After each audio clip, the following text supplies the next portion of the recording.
Welcome back. We've now been in these unprecedented times long enough for many of us to get kind of used to this new normal, or as used to it as we possibly can. But staying home all the time makes finding an escape even more important, I think. So I want to bring our whole crew in right now to ask, where have you all been finding your escape? Mine is the same place it was pre-COVID. It's the downstairs bathroom. I try and lock the door. The kids jimmy the lock.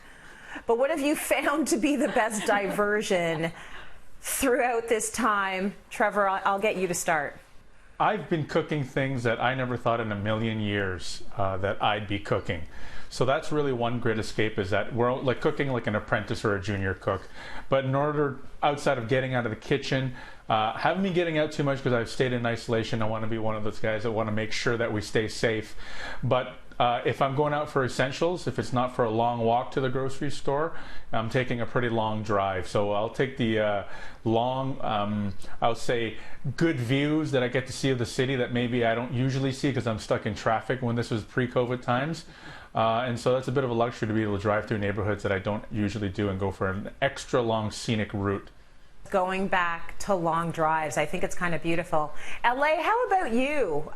Where are you finding your escape? What's your diversion? Well, I'm going to the car, but I'm not really taking many drives. I have to be honest. I've been making excuses to go and clean or reorganize the car, while really I'm just taking a travel mug of coffee, turning on my favorite podcast, or blaring music and singing at the top of my lungs. And that is a place where I can lock the doors and nobody can get in, Tracy. So you might want to trade up the bathroom for the car on the driveway.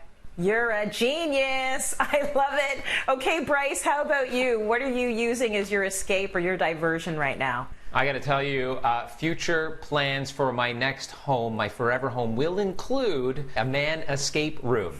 And that's not just for, possible future events. God forbid this ever happens again. But I'll tell you, what I'm doing is, like a lot of other folks, is finding refuge in a walk. But I one-up the walk. The Japanese call this Shinrin Yoku, and what that means is forest bathing, because being immersed in the forest at social distance, or a forest that's open, some around my area are, you're receiving these negative ions from the trees and the foliage, and that boosts serotonin, studies show. So I find a forest walk and forest bathing to be my refuge. I was never an outdoorsy girl, but let me tell you, COVID is having me at one with nature, because when you look at the soil and the bark and the sky and the grass, and it's the only thing that's free of a virus, you really want to be a part of that.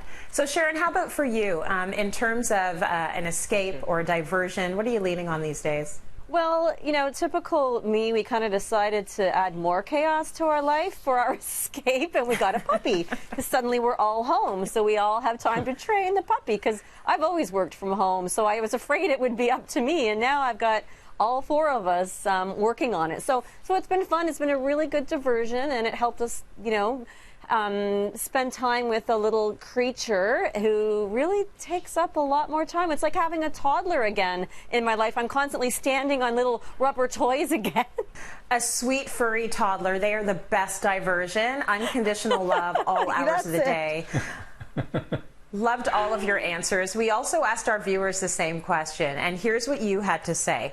Uki says, laughter, spending hours and hours laughing at the silliest things with my isolating family of 9. They have a whole team in there. Karen says her escape has been to take, quote, wonderful walks in her area and hear lots of birds, see blue jays, finches, cardinals, woodpeckers, and Canada geese. I think that's lovely. Nikki says, working out to live videos from my gym and then baking.